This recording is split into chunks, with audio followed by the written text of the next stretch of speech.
एक सेकंड दो।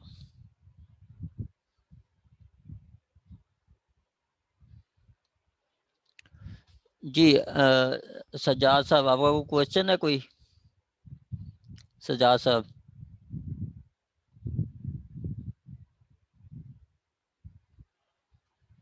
No sir, ये पूछना था कि कब स्टार्ट होगी। बस होगी स्टार्ट। चलें जी, आपका जो एडीपीपी है, एडीपीपी का पहले हम सिलेबस डिस्कस करते हैं, उसके बाद फिर डीडीपीपी करेंगे। मोस्टली मेरा ख्याल आपके जो एस्पिरेंट्स हैं वो एडीपीपी के ही होंगे। आज हम सर, एडीपीपी को ये पढ़ेंगे। रिकॉर्डिंग वाला लेक्चर ग्रुप में आएगा? हाँ, कर दूंगा मैं। पता नहीं रिकॉर्डिंग ओके सर। हो रही है, हो रही है। जी चलें जी। जी, आपको रिकॉर्डिंग की ज़रूरत ही नहीं पड़ेगी। चलें जी, आपका सबसे पहले मैं सिलेबस डिस्कस करता हूँ कि एडीपीपी में है क्या चीज़। ठीक है, उसके बाद फिर मैं आपको बुक्स बताऊँगा कि क्या पढ़ना है आपने। उसके बाद फिर मैं आपको बताऊँगा कि आपने पेपर कैसे अटेम्प्ट करना है। ठीक है, और आपने क्या क्या पढ़ना है, क्यों पढ़ना है। ठीक है, आपका जो एडीपीपी है, एडीपीपी में आपके चार पेपर होंगे। एडीपीपी में 4 पेपर होंगे।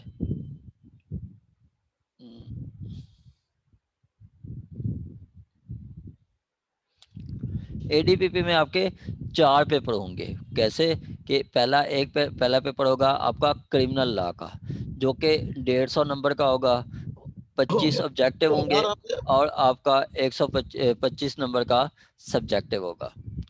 ठीक हो, और बाकी 125 नंबर का एक सब्जेक्टिव होगा। एक फिर दूसरा पेपर आपका होगा आपका सब्सटेंटिव लॉ का। ठीक है, दूसरा पेपर सब्सटेंटिव लॉ का होगा। सब्सटेंटिव लॉ में आपका 25 नंबर का ऑब्जेक्टिव और 75 नंबर का सब्जेक्टिव। इसी तरह तीसरा पेपर होगा आपका एविडेंस का, जिसमें टोटल क्यूएस होगा, कानूनी शहादत आर्डर।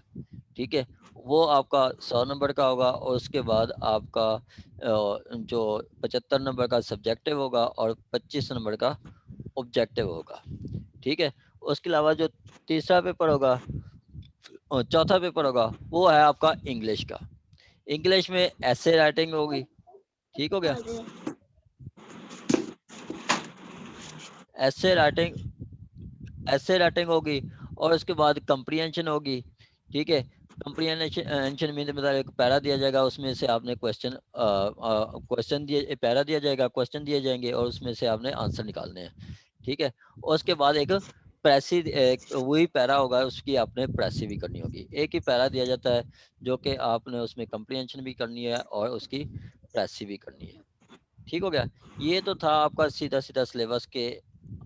आपका जो paper first criminal law, procedural law, दूसरा सब्सटेंटिव लॉ पेपर 2, और पेपर 3 एविडेंशियल लॉ। ठीक हो गया, ये आपका सिलेबस है। अच्छा, ये देखें ना कि इसमें कितनी कंफ्यूजन है कि आपका जुरिडिक्शन है, प्रिंसिपल ऑफ सेंटेंसिंग है, प्रोसिक्यूशन है, टाइप्स ऑफ पुलिस रिपोर्ट्स है, अपील है, विटनेस प्रोटेक्शन एक्ट है। ये सारा उन्होंने कंफ्यूज किया हुआ है। इसी तरह आगे उन्होंने ये देखें कि एविडेंस में उन्होंने कहा कि primary secondary evidence, direct indirect evidence, circumstantial evidence, prove, ये उन्होंने इधर भी आपको कंफ्यूज किया है। आपने जो पेपर 3 है, पेपर 3 जो है वो एविडेंस का, वो आपने 1 टू वाले सेक्शन 1 से लेके एंड तक आपने कानून शहादत आर्डर जो आपका आर्टिकल 1 से लेके आर्टिकल 164 तक करना है। ये इस चीज़ को आपने छोड़ देना है, इस चीज़ को आपने छोड़ देना है। ठीक है, अच्छा, पेपर का बर्डन ऑफ प्रूफ में आपका सबसे मोस्ट इम्पोर्टेंट की चीज़ क्या होगी, वो मैं आपको बता देता हूँ कि आपका जो पेपर 3 है उसमें मोस्ट इम्पोर्टेंट क्या होगी। अ, ये है कानून शहादत आर्डर। इसमें जो इम्पोर्टेंट आपकी चीज़ होगी, इम्पोर्टेंट आपकी है जी, पहले जो इम्पोर्टेंट सेक्शन है वो सेक्शन 18 से 29 तक रेलिवेंसी, 18 से 29 तक। 18 से 29 तक वो बताता है आपका जो इसमें आपका रेलिवेंसी आ जाता है, उसके अलावा आपका इसमें आपकी प्ली ऑफ एलिबी आ जाता है, जो कि सेक्शन 24 आर्टिकल 24 है। आपका आइडेंटिफिकेशन परेड आ जाता है, जैसे कि आर्टिकल 22 है। जिनके माइक ऑन है वो काइंडली माइक अपने आप कर दें।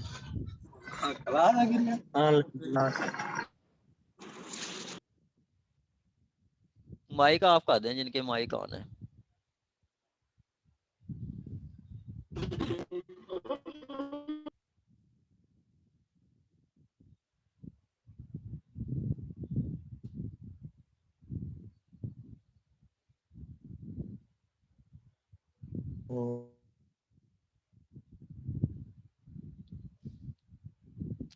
चलें जी, आपका जो क्यूएसओ है, क्यूएसओ में इम्पोर्टेंट जो होगा रेलिवेंसी सेक्शन आर्टिकल 18 से 29 तक। उसके बाद एक्सपर्ट ओपिनियन, ये भी इम्पोर्टेंट है 59 से 64 तक। उसके अलावा जो मोस्ट इम्पोर्टेंट है, जिनके बगैर क्यूएसओ का पेपर बन ही नहीं सकता, जिनके बगैर क्यूएसओ का पेपर बन ही नहीं सकता, वो है आपका बर्डन ऑफ प्रूफ। ठीक है, बर्डन ऑफ प्रूफ आप लाजमी करना है। इसमें से कुछ ना कुछ उसने लाजमी पूछना है, एमसीक्यूज भी पूछ लेता है और क्वेश्चन भी इनमें से एक लाजमी आएगा। इसके बगैर उसका जो क्यूएसओ का पेपर है वो अनकम्प्लीट होगा। ठीक हो गया। उसके बाद प्राइमरी सेकेंडरी एविडेंस 72 से 77 तक, ये जो आर्टिकल्स हैं इनको आपने फिंगर टिप्स पे होने चाहिए। ये इसी में से ये जो 3-4 टॉपिक मैंने बताए हैं, इनमें से आपके 3-4 क्वेश्चन इनमें से ही आएंगे। Primary secondary evidence, burden of proof और आपका एक्सपर्ट ओपिनियन, ये भी आपका और रेलिवेंसी, ये मोस्ट इम्पोर्टेंट है। एविडेंस में से आपने यही करना है। उसके अलावा बेयर एक्ट की रीडिंग करनी है। ठीक है, बेयर एक्ट की रीडिंग से ये होगा कि आपके जो 24 मतलब 25 नंबर की ऑब्जेक्टिव होगी वो आपकी तकरीबन 100% होगी। मैंने भी पेपर दिया है अल्हम्दुलिल्लाह, मैंने भी एडीपीपी पास किया है।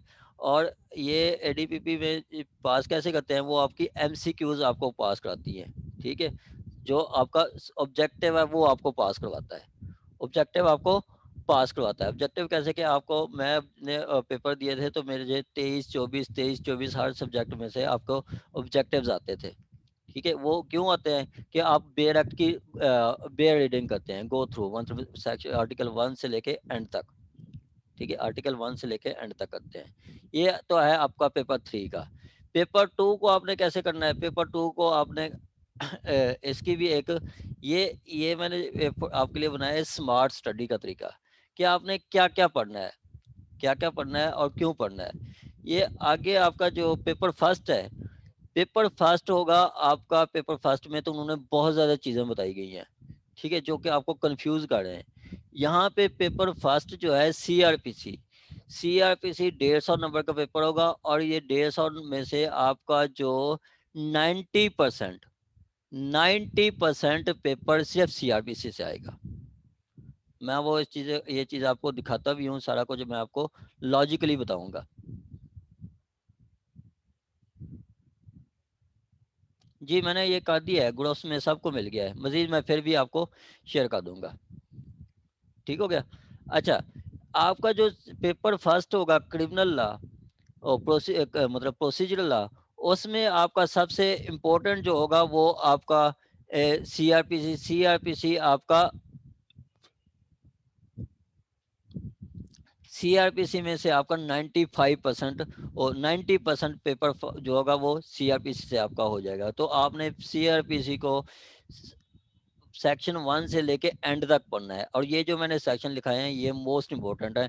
इनमें से आपका सब्जेक्टिव होगा और ऑब्जेक्टिव कोई भी आ सकता है। आपने दिन टाइम भी सीआरपीसी पढ़ने हैं, रात को भी पढ़ने हैं, सुबह उठ के भी पढ़नी है सीआरपीसी, और जिस टाइम मिले आपने सीआरपीसी पढ़नी है। और बहुत अच्छा सब्जेक्ट है, आपको मज़ा आता है पढ़ने का, सीधा सीधा एक प्रोसीजर बताता है। ठीक हो गया। अच्छा, इसमें जो क्वेश्चन आते हैं वो आपका जो 54 से लेके 175 तक ये इन्वेस्टिगेशन है कि एफआईआर होती है, उसके बाद फिर उसकी इन्वेस्टिगेशन होती है। इन्वेस्टिगेशन के बाद या तो वो मुल्जिम के पास के अगेंस्ट सफिशिएंट एविडेंस आ जाता है तो उसको 170 के तहत वो आगे भेज दिया, चालान कर दिया जाता है। अगर सफिशिएंट एविडेंस नहीं आती तो उसको 69 के तहत उसको डिस्चार्ज कर दिया जाता है, ठीक है, या फिर 173 के साथ वो एक रिपोर्ट आ जाती है।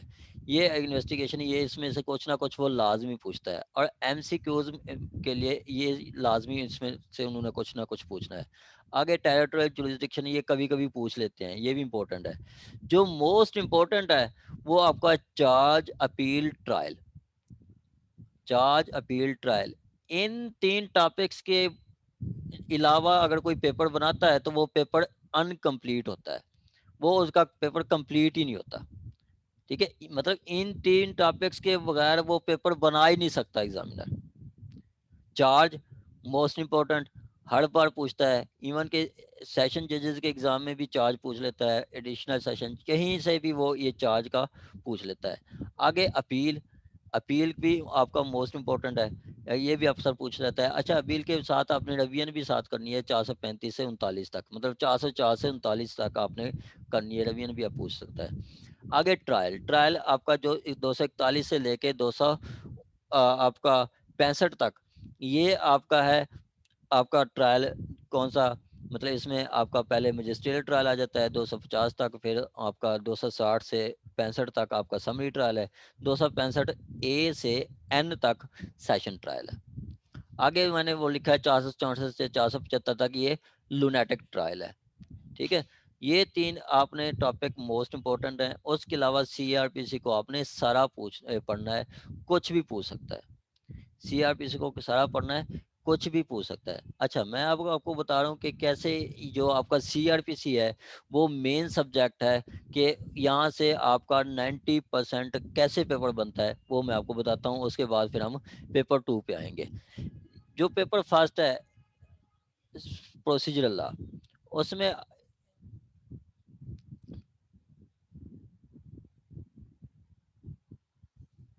ये है जी क्रिमिनल लॉ।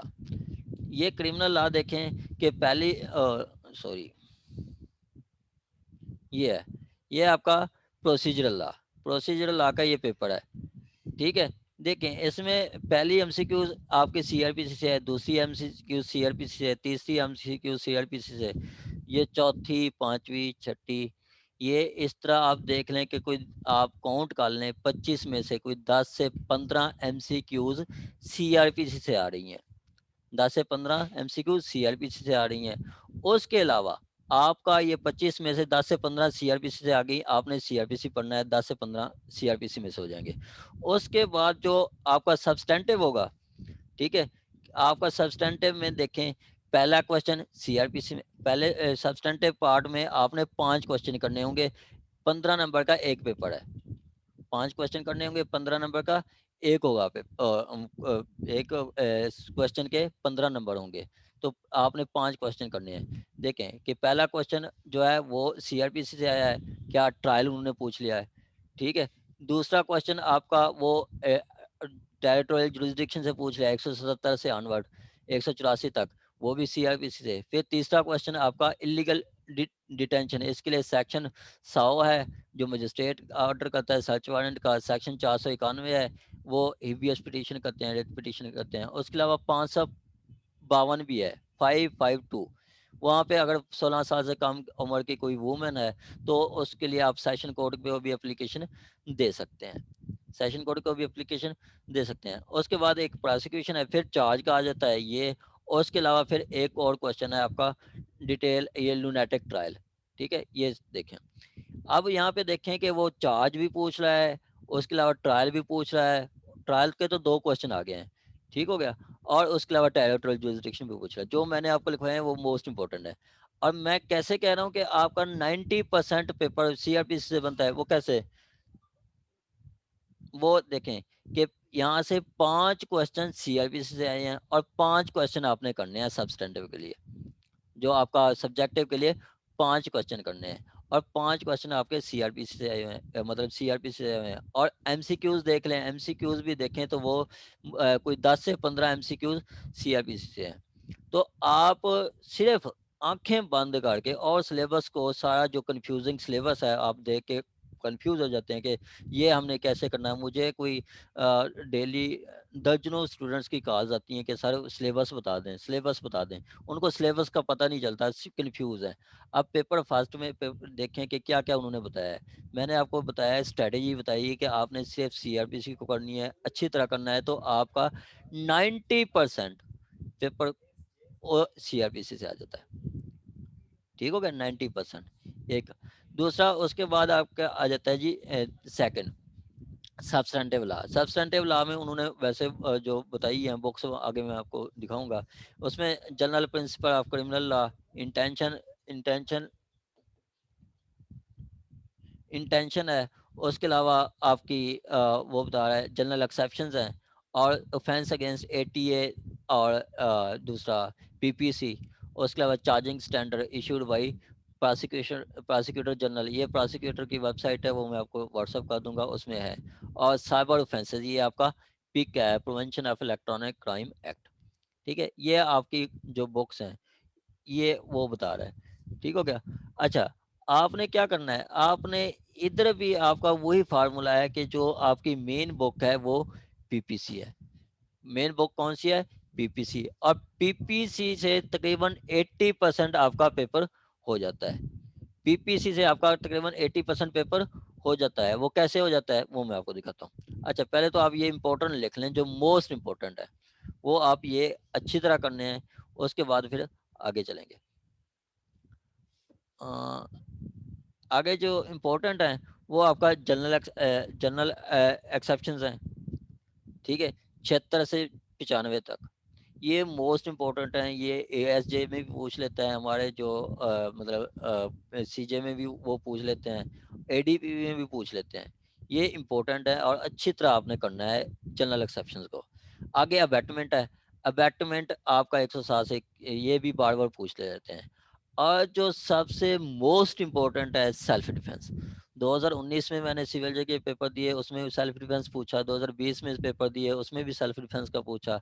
एएसजे के एग्जाम हुए, उसमें भी सेल्फ डिफेंस पूछा। और इवन के एडीपीवी में भी वो सेल्फ डिफेंस पूछ लेते हैं। एडीपीवी में भी सेल्फ डिफेंस पूछ लेते हैं। और स्टूडेंट्स कॉल ना कर रहे हैं। अच्छा,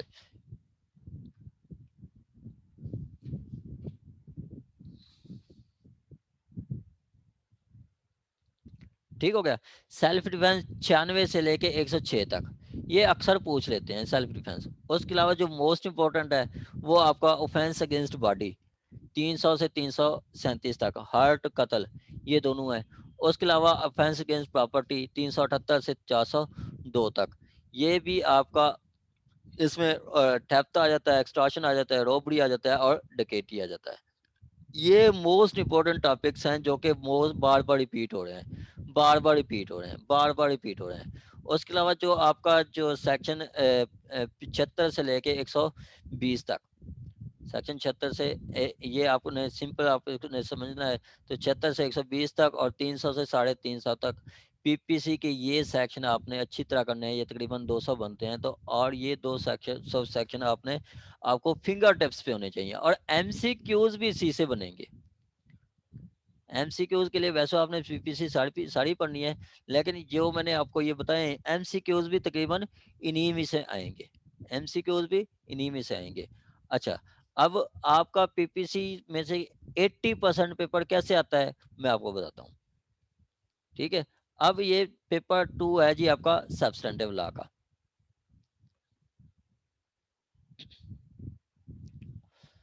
पेपर 2 है जी आपका सब्सटेंटिव लॉ। अब देखें, पहली एमसीक्यूज पीपीसी में से, दूसरी एमसीक्यूज पीपीसी में से, तीसरी भी पीपीसी, और उसके अलावा चौथी पीपीसी।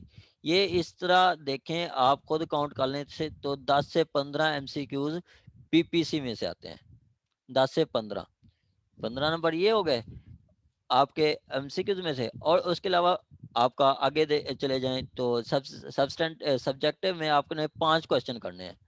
5 क्वेश्चन करने हैं और देखें कि पहला पीपीसी में से, दूसरा पीपीसी में से, तीसरा पीपीसी में से क्वेश्चन है, चौथा पीपीसी में से, और आपका आखिरी जो 5 क्वेश्चन सब्सटेंटिव के मतलब सब्जेक्टिव के इधर आए हुए हैं।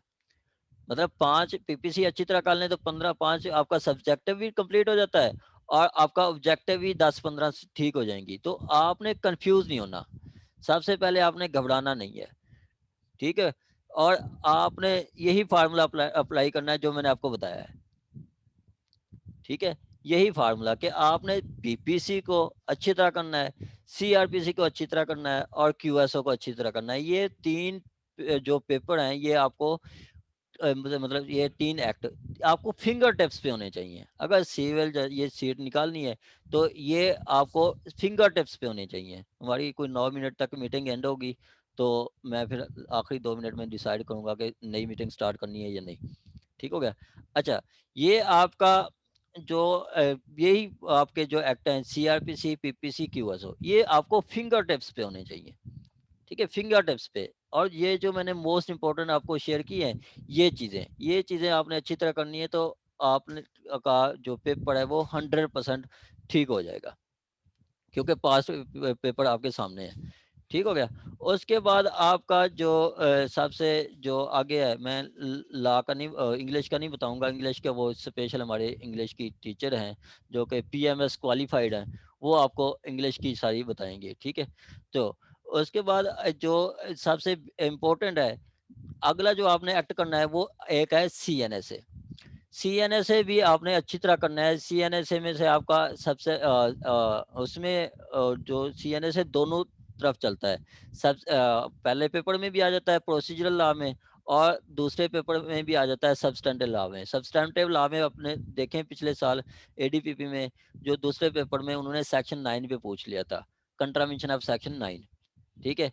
और ये एक क्वेश्चन पीपी सब्सटेंटिव लॉ में आ गया पेपर 2 में, और पेपर एक उन्होंने सेक्शन 33 का पूछ लिया था, प्रोसीजर ऑफ कॉन्सिफिकेशन, वो 33 में है। और इसमें जो और इम्पोर्टेंट सेक्शन है वो आपका प्रिजम्पशन है। प्रिजम्पशन कैसी के प्रिजम्पशन आपकी प्रिजम्पशन ये है 29, 30, 31। अब जो पीपीसी है, पिनल लॉज हैं, उसमें अगर एक्यूज्ड ऑफेंस करता है तो उसको गिल्टी नहीं समझते, वो एक्यूज समझते हैं कि वो इनोसेंट है। एक्यूज्ड इनोसेंट है, वो एक्यूज्ड इनोसेंट है। यहाँ पे इसकी जो है वो उलट है, सीएनएसए में उलट है। ये है भी आपका स्पेशल लॉ। और सेक्शन जो आपका पीपीसी में सेक्शन 5 है, वो कहता है कि जो आपका जो ये पीपीसी है ये स्पेशल लॉ को इफेक्ट नहीं करेगा। तो यहाँ पे सेक्शन 29 में बताया गया सीएनएसए का कि अगर किसी से कोई मिलती है, नार्कोटिक ड्रग्स मिलती है, रिकवरी होती है, तो वो कोर्ट समझेगी कि ये ऑफेंस, इसने ऑफेंस किया है, या ये सेल करने के लिए इस्तेमाल कर रहा था, मतलब इसके पास है, या चोरी करने के लिए इस्तेमाल कर रहा था, या फिर अपने इस्तेमाल के लिए था, मतलब वो मुलजिम है, कोर्ट ने उसको मुलजिम समझना है, ठीक है। जबकि पिनल लॉज में, दूसरे क्रिमिनल एडमिनिस्ट्रेशन सिस्टम में एक्यूज को इनोसेंट समझा जाता है। आगे सेक्शन 30 है, अगर कोई उसके पास डॉक्यूमेंट्स हैं तो वो यही समझा जाएगा कि इसी पर्सन के डॉक्यूमेंट्स हैं, इसी ने साइन किया, इसी ने एग्जीक्यूट किया। 68 में वो बताता है कि अगर किसी के पास एक एसेट्स हैं, एसेट्स वो उसने ऑफेंस करने से पहले बनाए हैं, बाद में बनाए हैं, या ड्यूरिंग द ऑफेंस बनाए हैं, और वो एसेट उसके मीन से ज़्यादा हैं, तो वो भी आपका जो ये समझा जाएगा कि वो ऑफेंसेस उसने नार्कोटिक्स ड्रग से बनाए हैं। सपोज कि मेरी हैसियत है कि मेरे पास 1 लाख का सामान है और मेरी 1 लाख की प्रॉपर्टी है, मेरे पास एंड टाइम 1 करोड़ की प्रॉपर्टी आ जाती है, और मैं मुझ पे 9C का पर्चा भी है, तो कोर्ट ने यही प्रिज्यूम करना है कि ये जो 1 करोड़ की प्रॉपर्टी है इसने ये सिर्फ मतलब वहां से बनाई है, सिर्फ नार्कोटिक ड्रग से बनाई है, ठीक है। और उसके अलावा पीका के जो पहले 28 सेक्शन कर लेते हैं तो वो आपका काफी सफिशिएंट होगा, वो वहां से भी एक क्वेश्चन आ जाता है, ठीक हो गया। उसके अलावा जो पेपर फर्स्ट है, पेपर फर्स्ट में जो चीजें और आपने पढ़नी है वो एक लिस्ट है, यहाँ पे मैं आपको बताता हूँ। ये भी एक मैंने तैयार किया हुआ है आपके लिए, ये शायद आपको नजर आ रहा है,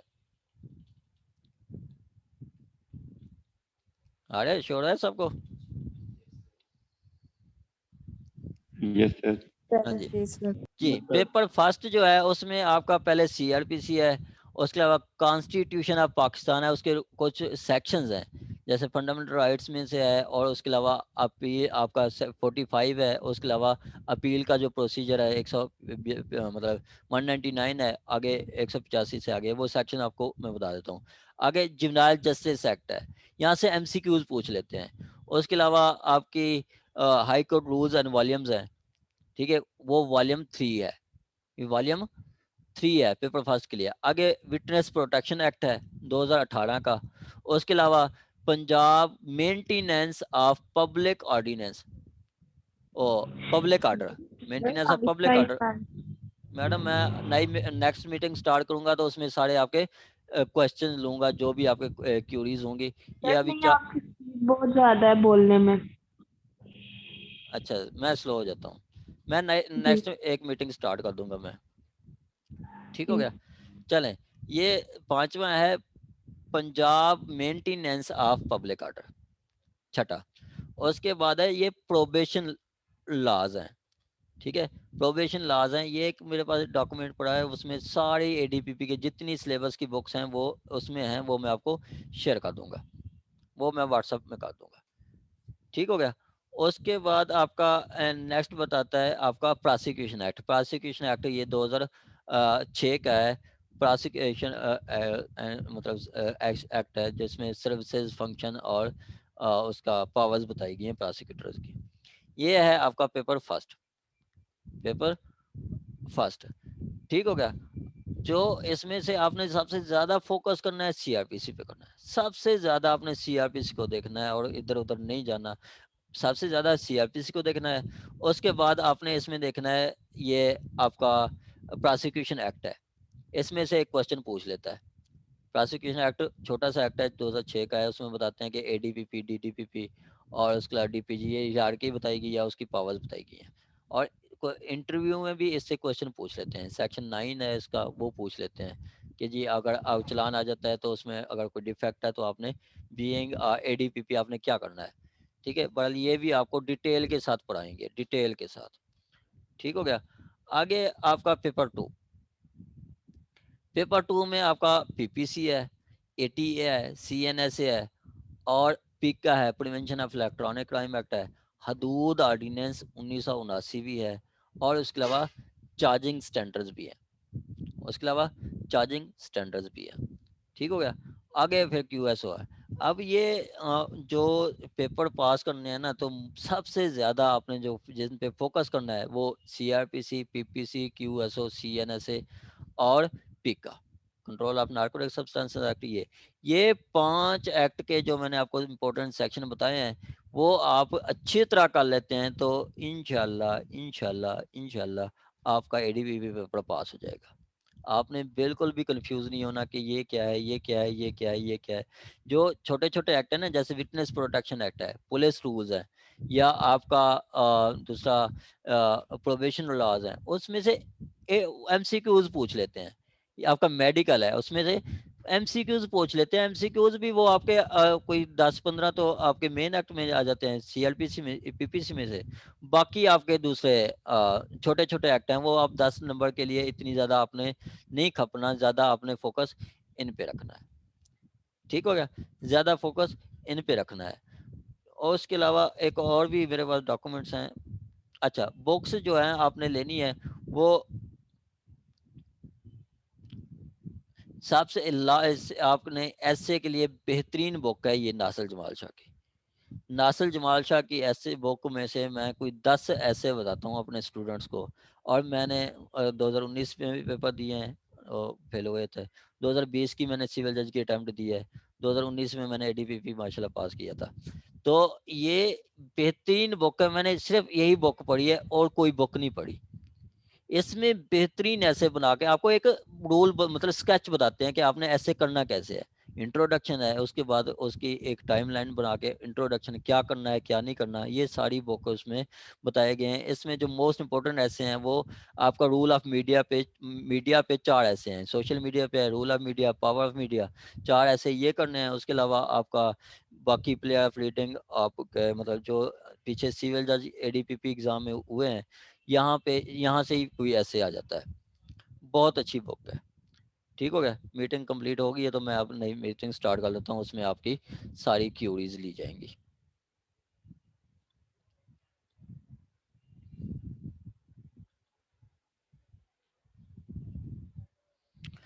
आगे प्रेसी के लिए ये बेहतरीन बुक है, बेहतरीन बुक है ये।